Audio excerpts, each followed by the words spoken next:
7 years after he went abroad to study, the boy I had loved for most of my life finally came home with a girlfriend he planned to marry. That same week, my doctors told me the truth at last. After 7 years of treatment, my cancer could no longer be controlled. I was allowed to go home, not to recover, but to wait for the end. When Sherman saw me being pushed out of the hospital by my mother, a faint, mocking smile curved his lips. 7 years, he said coolly. And you've ended up like this? You can't even walk anymore. I quietly tugged my sleeve down, hiding the marks left by years of injections. It's nothing, I replied. I fell and fractured a bone. He laughed, clearly unconvinced.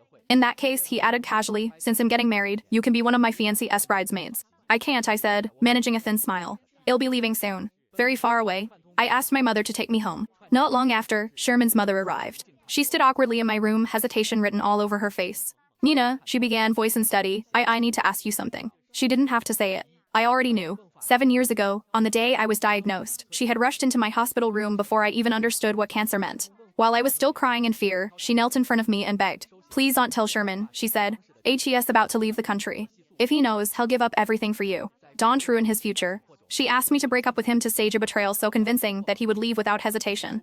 I agreed. So the first thing I did after my diagnosis was not start treatment, but destroy the person I loved most. Now, history repeated itself. Sophie is perfect for him, she said quietly. If Sherman finds out the truth, I'm afraid everything will fall apart. So could you just avoid him for a while? You're very ill anyway. My mother's hands trembled with anger, but I stopped her. I won't tell him what happened back then, I said calmly. But I won't promise to disappear. I couldn't. For 7 years, he had been the reason I endured treatment, surgery, and countless hospital nights. My mother kept me alive with one promise that one day, I would see him again. But now, Sherman had moved on. When I woke from a short sleep, I heard his voice in the living room. He was holding his fiancée's hand, telling my mother that the past no longer mattered. Sophie smiled gently, thanking me for letting him go so she could meet him. That was when my mother finally lost control. I forced myself upright. Mom, I called weakly. Help me to my wheelchair. Because if this was truly the last time I would see him, then I would face Sherman myself and decide whether the truth should finally be told.